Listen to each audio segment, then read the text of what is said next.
my channel, Bake QC.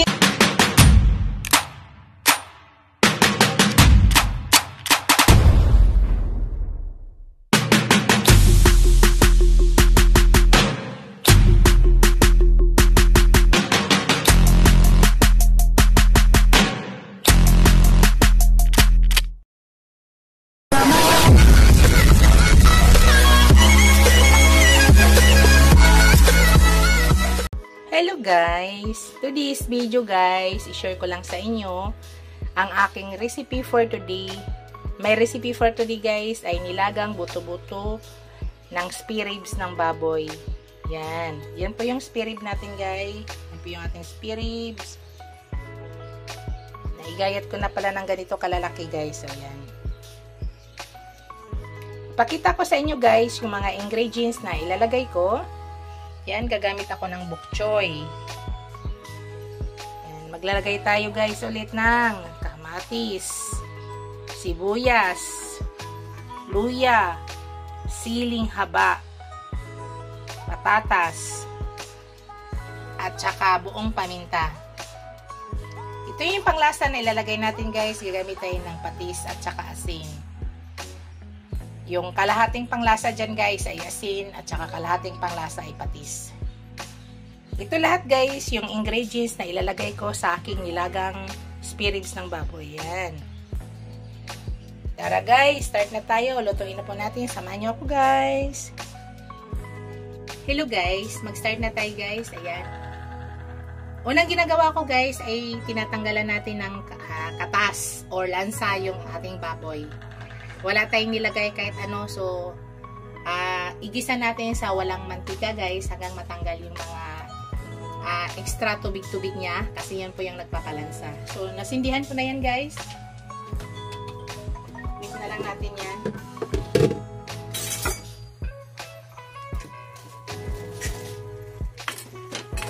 Mix lang yan guys. So, manatili mo na siyang open guys.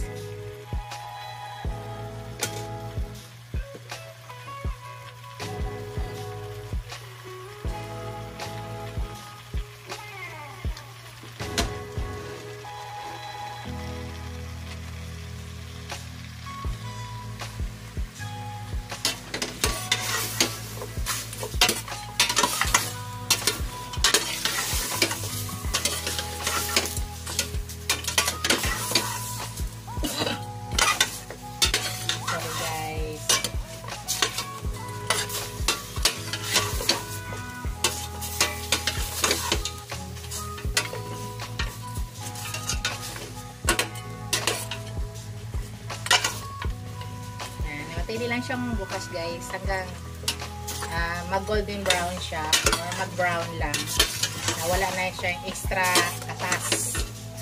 Yung tinatanggal natin guys yung extra katas at saka yung mga bloody ng baboy. Yan kasi po yung nagpapalansa.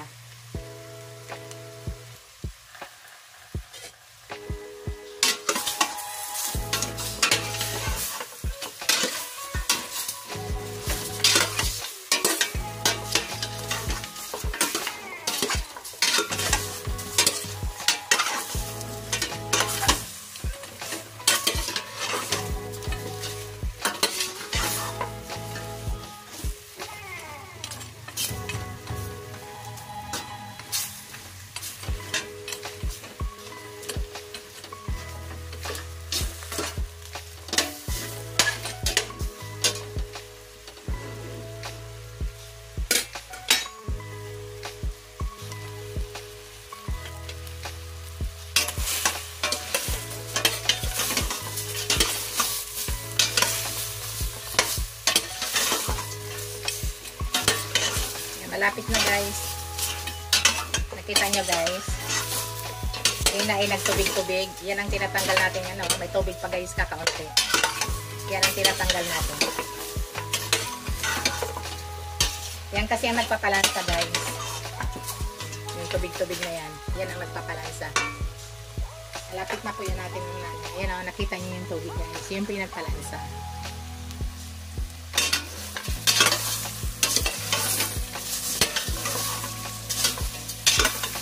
Yun guys, wala na siya guys. Ilalagay na natin yung ating sibuyas,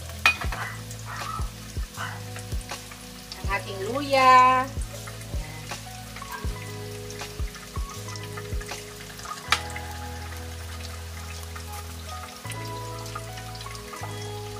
tapos ang ating buong paminta.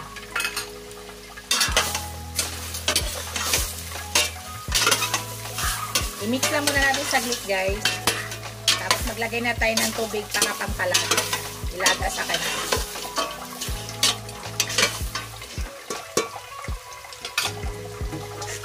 So hintayin lang natin guys. Medyo igisa muna natin. Yan guys, maglagay na tayo ng tubig guys. Para pangkalambot sa ating karne. Para ilaga muna natin. Ang nilalagay kong tubig guys ay hinugasan ng bigas. Pinaghugasan ng bigas, ayan. Yan po yung lalagay natin guys. Yung pinaghugasan po ng bigas. Kayo ba guys ay ginagawa niyo yan? Yan, ito po yung aking pinaghugasan ng bigas.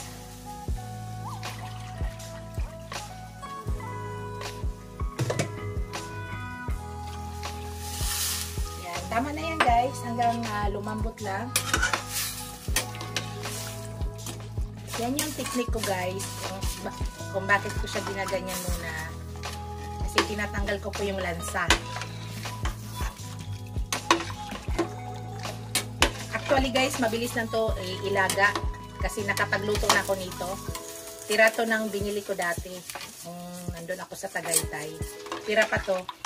So, nakapagluto na ako nito guys, madali lang siya palambutin.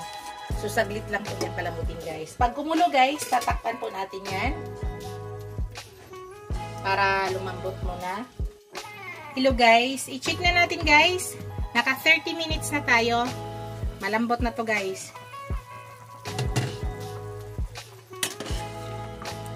Yan, malambot na siya guys. Ngayon guys, lagay ko na yung aking tomato.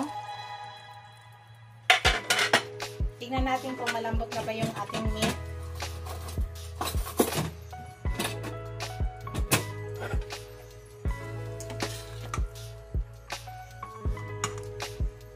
Yan, malambot na siya guys. Madali kasi ito palambutin guys.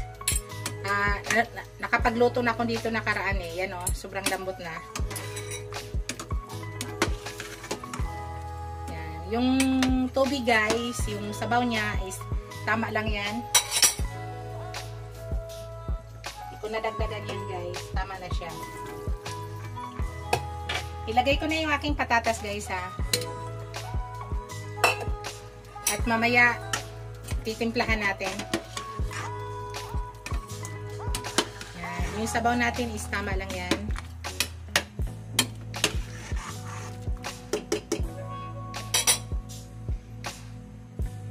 Ulit natin, palambutin muna natin ang ating patatas.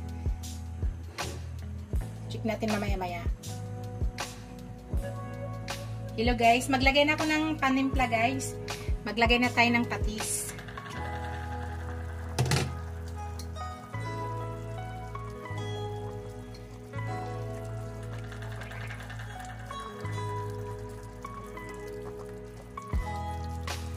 Yan, tama na.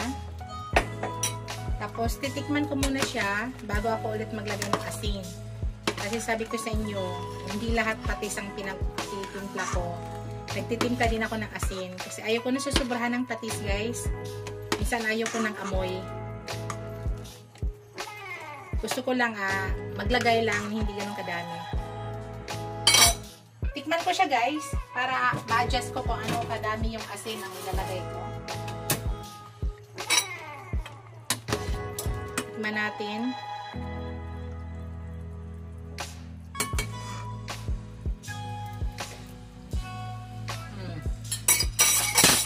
Maglagay na ako ng asin, guys. Laging tikman, guys, para malaman nyo kung ano kadaming asin na lang. Kasi hindi masarap sa sabaw, sa nilaga, pag maalat. Gusto ko naman din sa patatas guys, hindi masyado malambot. Tama lang. Yung sabaw na yan guys, tama na yan sa amin. Nakita nyo, malapot guys.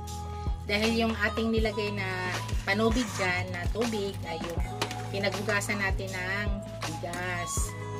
Yung pinagugasan ko kanina sa sinahin kong bigas din lang. Tikman ko ulit guys.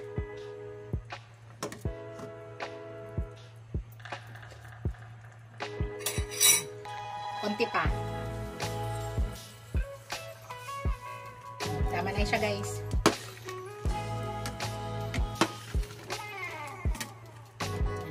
Ilagay ko na yung sili ko guys. Siling haba. Tapos takpan ko muna guys. Kasi matigas pa yung ating patatas.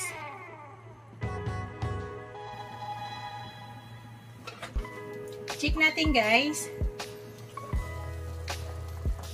Bago pala lahat guys, i-shoutout ko muna yung aking mga channel members, ang aking mga subscribers, viewers, silent viewers, supporters. Maraming salamat guys sa walang sawang suporta sa aking channel. Maraming salamat sa inyong lahat. Check natin guys yung ating patatas. Yan. Luluto na guys. Ayaw ko na sa patatas guys ay malambot maigi. Ayaw ko masyadong malambot diyan sa patatas. Nakita nyo guys ang sabaw. Sarap yung sabaw guys. Tama lang po yan. Actually, dalawa lang kami kakain guys eh. Dalawa lang kami sa bahay. Kaya, leftover na naman yan guys. Gusto ko lang kasi talaga magsabaw. Parang matagal na hindi ako nakapagsabaw. Ngayon guys, ilagay ko na yung aking bok choy. Yan. Sa pagluto naman ng bok choy guys, gusto ko lang steam lang yan. Saglit lang po yan sa apoy. Patay na agad. Ay ko nalalata. Yan. Simpleng ulam guys, pero masarap. Tapos, meron kang fried na tuyo o daing. Marami akong daing dito guys eh. Daing ko from Bantayan Island. Yan. Takpan ko lang yan guys. Tapos yan. Tama na. Pakuluin lang natin guys. Tapos na po yan. Yan guys. Check natin. Patayin ko na yung ano guys. Ito na yung ating finished product guys. Yan, luto na po yan.